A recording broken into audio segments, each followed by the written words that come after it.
The silent plea. The earthly observation post orbiting Neptune had monitored Earth for nearly 3 centuries. From this hidden vantage point, the slender violet-skinned aliens had documented humanity's every triumph and failure with meticulous precision. They watched as humans waged devastating world wars and then miraculously built unprecedented cooperation in their aftermath. They observed humanity's tentative first steps into space, their relentless technological innovation, and most importantly, their seemingly paradoxical nature. They create art of such beauty while simultaneously developing weapons of immense destruction, Ambassador VA remarked. Her 6-fingered hand gliding over the holographic display showing Earth's latest military exercises. I remain unconvinced this is wise. High Commander Neuron's 4 golden eyes blinked in sequence, a sign of resolute determination among the Nurethi. We no longer had the luxury of choice. Ambassador, the KAX Advance Fleet was detected crossing the Cygnus threshold yesterday. Within 6 standard cycles, they will locate our home world. You've studied Earth's history. Humans are warriors by nature in a way our species never evolved to be. And that's precisely what concerns me. Vila countered. If we introduce ourselves to request their aid, there's no guarantee they won't simply destroy us as well. Their history is soaked in blood. Naren turned his gaze toward the blue-green planet displayed on their viewscreen. Yes, they are violent, but they also possess something the Kryaks lack, compassion. When faced with suffering, humans often intervene, even at great personal cost. It's our only hope. 3 days later, the sleek earthy diplomatic vessel broke through Earth's atmosphere, triggering worldwide alert systems. Television broadcasts interrupted regular programming. Social media exploded with grainy footage, and militaries around the globe scrambled fighter jets that proved hopelessly outmatched by the alien craft's maneuverability. The ship descended gracefully toward the United Nations headquarters in New York, where it hovered briefly before settling on the expansive lawn. For 37 minutes, nothing happened. No hatch opened. No communication was received. The world held its collective breath. Commander Alina Ray stood at the hastily established perimeter, her dark eyes never leaving the silver vessel. At 42, Rise had spent half her life in military service, rising through the ranks to lead the newly formed First Contact Response Unit. This was the moment she had trained for, though she never truly believed it would come. Anything? She asked the communications specialist beside her. Nothing, Commander. No radio, no electromagnetic signals of any kind. Ree nodded, her hand resting instinctively on her sidearm. Maintain position. V ready for a seam appeared in the seamless hull of the craft, widening into an oval opening. Light spilled out momentarily, blinding the assembled soldiers and dignitaries. When Reyes's vision cleared, she saw them. 2 humanoid figures, taller and more slender than any human, with violet skin that seemed to shimmer iridescently in the sunlight. For golden eyes dominated their narrow faces, blinking in an unsettling pattern. The taller of the 2 stepped forward, raising empty hands in what appeared to be a universal gesture of peace. People of Earth, the alien spoke in perfect unaccounted English, its voice resonating with an almost musical quality. I am Ambassador Vila of the Nurethi Collective. We come seeking your help. 4 hours later, Ray is sitting in a secured conference room deep beneath the UN building, watching the alien ambassador address the Emergency Security Council. President Harrison sat to her right, face impassive but knuckles white as he gripped his pen. We have observed your species for many years.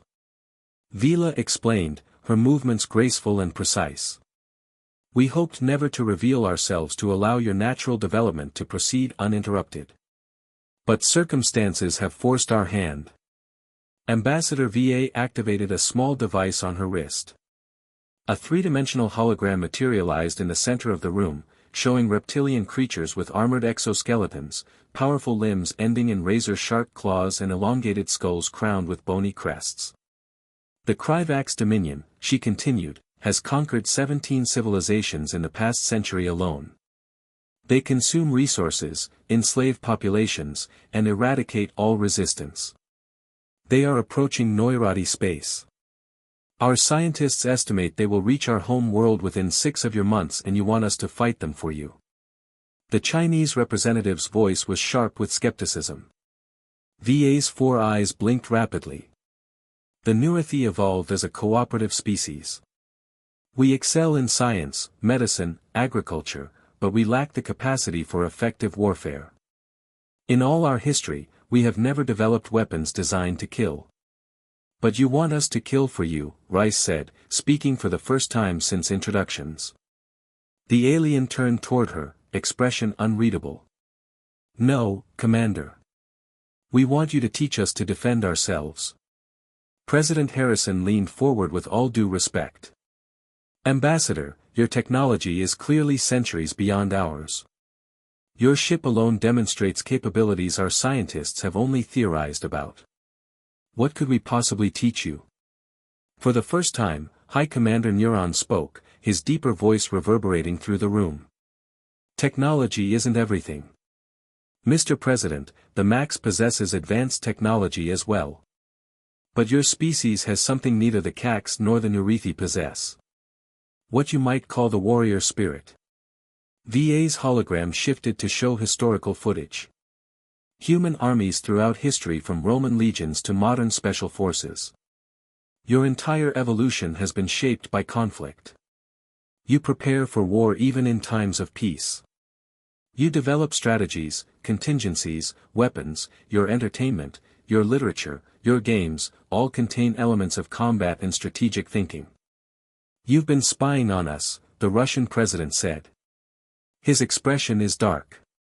We've been studying you. Many colonies have you lost? 3, Niren answered. Approximately 4 million Nathi are currently under Kvak's control. Rise looked at President Harrison. Sir, even if we decide to help, this isn't just a U.S. decision. We'd need global cooperation on a scale we've never achieved. Harrison nodded grimly. I understand, Commander. He turned to the alien representatives. We'll need time to discuss this among ourselves, and we'll need more information. Everything you have on these Kryaks, their weapons, tactics, vulnerabilities. Of course, Vila said, her musical voice tinged with what might have been hope. But please understand, time is not abundant. The debate raged for 3 days. Military advisors argued that engaging with an alien conflict would divert resources from Earth's defense. Scientists salivated over the potential technological advances that cooperation with the Nurithi could bring. Religious leaders questioned the moral implications of interstellar warfare. Conspiracy theorists claimed the entire situation was fabricated, that either the Nathi themselves were the true threat or that no aliens existed at all, and governments were using elaborate holograms to justify increasing military spending. Through it all, Commander Rice and her team worked directly with the Nurithi representatives, learning everything they could about the enemy they might soon face. Their primary tactic is overwhelming force, Niren explained, displaying Kryak's battle formations. They have never needed to develop complex strategies because their technological advantage has always been sufficient. Ree studied the patterns, already seeing exploitable weaknesses. They're predictable, she murmured. Arrogant. They have never faced a species that could truly challenge them. VA confirmed. On the 4th day, the United Nations Security Council voted. With surprising unity, Earth agreed to help the Nurithi, not with troops, not initially, but with military advisors, tactical training, and strategic planning. In exchange, the Nurithi would share specific technological advances, particularly in medicine, renewable energy, and space travel. When Race delivered the news, Ambassador VA's 4 eyes glistened with moisture. Thank you, she said, her voice breaking slightly. You have given my people hope. But High Commander Niren seemed troubled. Commander Riaz, I fear you may not understand what you're committing to. The Kragax will not distinguish between Nurithi and humans once you're involved. They will see your entire species as enemies. Ray's met his fiery gaze steadily. With respect, Commander, I don't think you understand what humanity is committing to either. When we go to war, we don't do it halfway. What does that mean? VA asked with a hint of apprehension in her voice. It means, Rise replied, that the Kryaks have never faced humans before. They've never experienced the kind of warfare we're capable of, and they're about to learn. As the sun set over New York City, military transport planes were already loading at bases across the globe. The United Nations Interstellar Defense Initiative had been born, and humanity was preparing for its first war among the stars. Commander Rhee stood at the window of her temporary office, watching the Nirathi ship shimmered in the fading light. What are we getting ourselves into? Her executive officer, Major Jackson, asked from behind her. Ray didn't turn around. Something bigger than us, Major. But that's never stopped humanity before. In the darkness of space beyond the orbits of Neptune and Pluto, Kryvak scout ships had already detected unusual activity around Earth.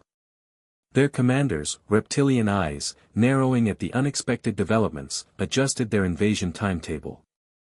These humans would need to be assessed as a potential threat. They had no idea that humanity was already preparing to bring war to them instead. The unrelenting storm. 1 month after the Nirathi arrived on Earth, the orbital shipyards above Mars hummed with unprecedented activity. What had once been nascent habitation modules for the first human Mars colony were being rapidly converted into military vessels using a hybrid of human and Nathi technology.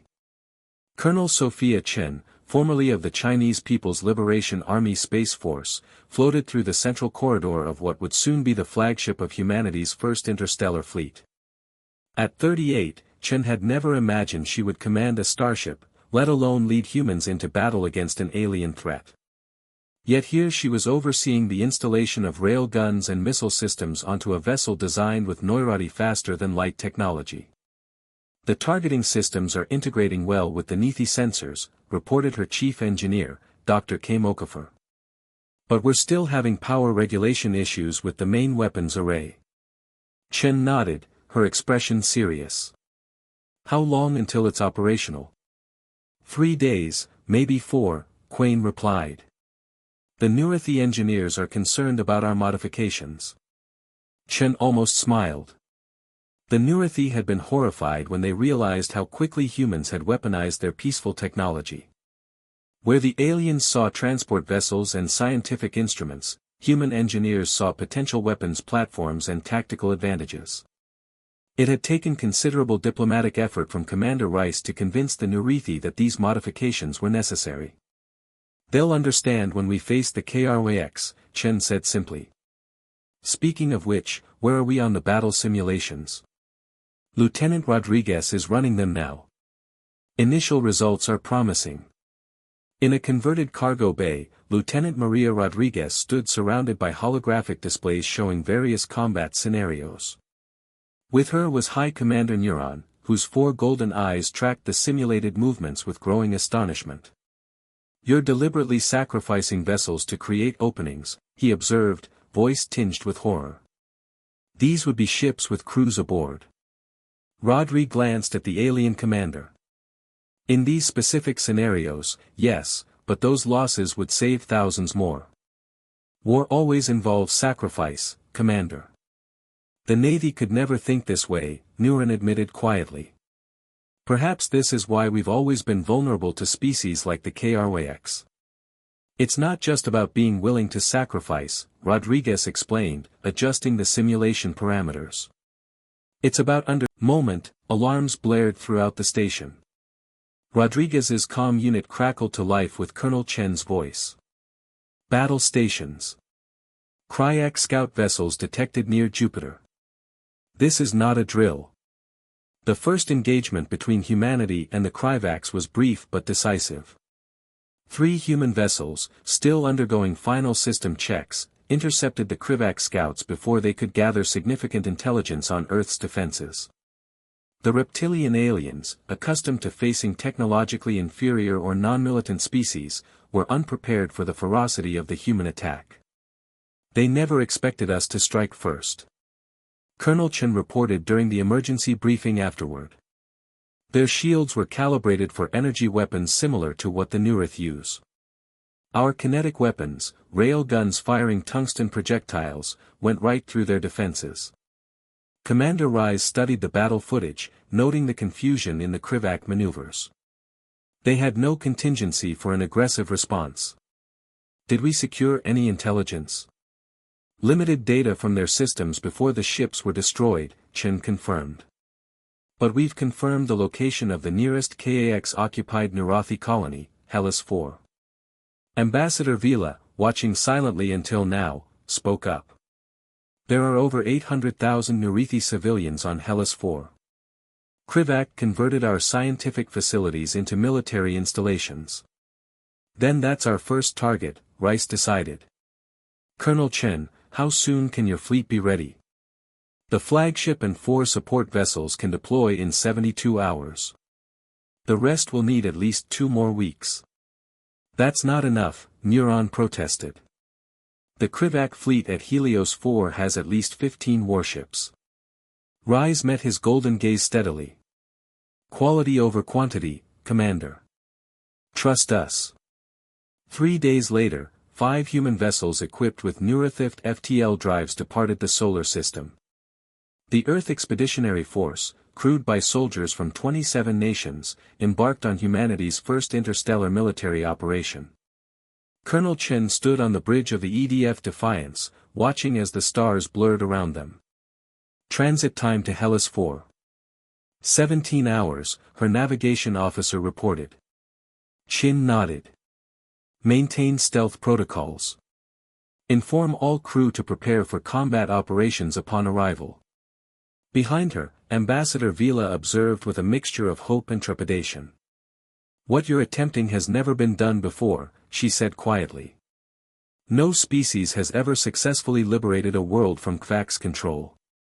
First time for everything, Chen replied without turning. You came to Earth looking for warriors. That's what you're getting. The Kryax occupation force on Helios 4 had grown complacent. After easily subjugating the pacifistic Nurathi population, they had established a routine of resource extraction and military fortification. The reptilian commander Subhierarch Drex had even begun to consider this posting somewhat beneath his capabilities. There was no glory in controlling a population that offered no resistance. That changed when 5 unidentified vessels suddenly appeared in orbit and immediately launched what could only be described as an all-out assault. Unknown vessels attacking primary defense installations. His sensor operator reported, panic evident in his hissing voice. Our orbital platforms are already disabled. Drex rose from his command throne. Bony crest extending in agitation. Impossible. Deploy the fleet. Activate planetary shields. But the human attack had been meticulously planned. Before the Kryax fleet could organize a response, precision strikes had already disabled their shield generators. The dropship streaked through the atmosphere, carrying special forces teams to key locations. Captain Malik Ibrahim led his multinational squad toward the largest detention facility. The former Egyptian commando moved with practiced efficiency through the alien landscape. His enhanced combat suit allows him to carry heavier weapons than would normally be possible. Remember, he told his team over the tactical channel, priority is liberating the Nurithi prisoners. Engage Privacy Advisor, Silari, moved awkwardly in her hastily constructed combat gear. The main control center should be ahead beyond that structure. Ibrahim signaled his team to halt, then deployed a small reconnaissance drone. The tiny device skimmed overhead, transmitting real-time imagery of heavily armed Kryax guards. 6 targets, standard patrol formation, Ibrahim observed. They still don't realize we're here. One of his squad members, a former Russian Spetsnaz operative, checked her weapon. Their armor looks thickest at the chest and head. Targeting recommendations, joint areas, and the underside of the jaw, Ibrahim replied, recalling the detailed anatomical briefings they'd received. CN Harris, flanking positions. We take them simultaneously on my mark. The skirmish lasted less than 30 seconds. The Krivac guards, despite their natural armor and imposing physiology, fell to precisely targeted fire before they could even raise an alarm. As Ibrahim's team secured the entrance, he couldn't help noticing Solari's expression of shock. "You killed them so efficiently," she whispered. Ibrahim checked his tactical display, already focusing on the next objective. "That's what we do." Across the colony, similar scenes played out as human special forces teams systematically dismantled the Krivak occupation infrastructure. In orbit, Colonel Chen's vessels executed a complex ballet of maneuvers that confused and divided the numerically superior Kryak's fleet. "They keep trying to form up in the same formations," Chen noted as she watched the tactical display. "No adaptation to our attacks." Her tactical officer nodded. "They're fighting by the book. A book written for enemies that flee, not ones that press the attack." "Exploit their predictability," Chen ordered. "Continue targeting their command vessels." By the time Subharaj Drex realized the true nature of the threat he faced, his command center was already surrounded. The doors to his chamber burst open and human soldiers poured in. Weapons trained on arms, tears streaming from their golden eyes. Ambassador Vila walked through the main settlement, still struggling to process what she had witnessed. In a single day, she murmured to Commander Ryus, who had arrived on a fast transport once the fighting concluded. "You accomplished what we thought impossible." "This was just one colony," Rice cautioned. "The Kaks will respond with everything they have now." "Let them come," Colonel Chen said, joining them. "Every engagement teaches us more about how they fight and how they don't." News of the defeat spread quickly through Krivactory. In the massive high ship that served as the mobile headquarters of the Dominion, Hierarch Zavik summoned his war council. "These humans," he rumbled, the translator struggling to pronounce the unfamiliar word. "They fight unlike any species we have encountered. Show me their home world." A hologram appeared, displaying Earth's blue-green sphere. One of the council members, a scared veteran of 100 conquests, leaned forward. "Their technology is inferior to ours in many respects, but they have adapted Nerai advances with remarkable speed. More concerning is their tactical approach. Aggressive, unpredictable, willing to accept casualties to achieve objectives." "They are savages," another counselor hissed dismissively. "Savages who defeated one of our occupation forces in less than a single planetary rotation." Savik corrected sharply. "Savages who now possess our tactical data and prisoners for interrogation." His clawed hand sliced through the holographic display. "Divert the third and fourth fleets, find their home world. These humans must be exterminated before they spread further." Back on Earth, the United Nations Interstellar Defense Council met in an emergency session. The victory at Helios 4 had electrified the planet, but military strategists were already preparing for the inevitable Kryak's response. "Our intelligence suggests they're redirecting significant forces toward our solar system." Commander Rice reported, "Our current fleet can't stop them all." President Harrison frowned. "How long do we have?" 2 weeks, maybe 3. "We need to accelerate production of combat vessels and prepare Earth's defenses." "What about the Nerthi technology? The shields, the FTL drives. Can we implement those planet-wide?" High Commander Nurian shook his head. "Not in the time frame available, but there may be another solution." He activated a holographic display showing a massive space installation. "This is the Sentinel Array, our most advanced defensive platform. It was being constructed in orbit around our home world when the Kryaks first attacked. It's nearly complete, but lacks an effective offensive capability, something your engineers could provide." Ray studied the schematics with growing interest. "If we could position this between Earth and the anticipated Krivak approach vector." "Exactly," Neuron confirmed. "Combined with your fleet, it could turn the tide." As plans were formulated and resources mobilized, humanity prepared for war on a scale never before imagined. Factories worldwide shifted to military production. Civilian space vessels were retrofitted for combat roles, and troops trained relentlessly for the coming battle. The Nurathi, witnessing this transformation with a mixture of awe and alarm, began to understand what they had unleashed. "They're not just fighting for us anymore, Ambassador VA observed to Niren as they watched tanks being loaded onto massive transport ships. They're fighting for themselves now. Is that what concerns you? Niren asked. What concerns me is what happens after this war if humanity prevails against the Kryvex, and I increasingly believe they will. What then? We've introduced a warrior species to the galactic stage. Have we simply replaced one threat with another? Niren had no answer. He could only watch as humanity armed itself for interstellar war with an efficiency and determination that bordered on frightening. When the KAX armada arrived at the edge of the solar system 3 weeks later, they expected to find a vulnerable planet protected by a handful of hastily constructed vessels. Instead, they encountered a fully operational Sentinel array, now bristling with human-designed weapons and a fleet of nearly 60 combat ships formed in a defensive posture around Earth. Colonel Chen stood on the bridge of the EDF Defiance, now battle-tested and upgraded with technology salvaged from captured Kryvak. Beside her, Captain Ibrahim commanded the Special Operations contingent prepared for boarding actions if the opportunity arose. The Kryvak fleet has entered sensor range, her tactical officer reported. 87 vessels matching known configurations from Navy intelligence. Chen nodded calmly. Commence Operation Thunderbolt. All vessels execute pre-assigned maneuvers. Instead of forming a static defensive line as the Kryax anticipated, the human fleet split into smaller, highly mobile strike groups.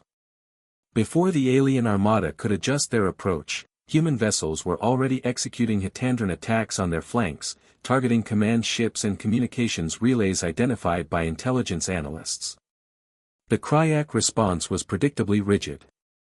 Exactly as human strategists had anticipated. High Heinrich Savik, watching his carefully planned assault disintegrate into chaos, roared in frustration. They do not fight with honor. He raged as another of his command vessels erupted in flames. They strike and retreat like cowards. His tactical advisor, more pragmatic, saw the truth. They fight to win the hierarchy. And they're succeeding. The battle for Earth lasted 11 hours. When it ended, 32 Kryax vessels had been destroyed and 17 captured. The remainder retreated into FTL, leaving behind the wreckage of their once proud arma. Human casualties were significant. 14 vessels lost and thousands of personnel killed or wounded, but Earth remained secure.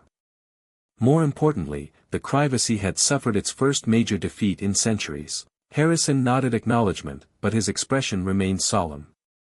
The question before us now is, what next? Do we continue this war until the Kryaks are completely defeated? Do we seek peace terms?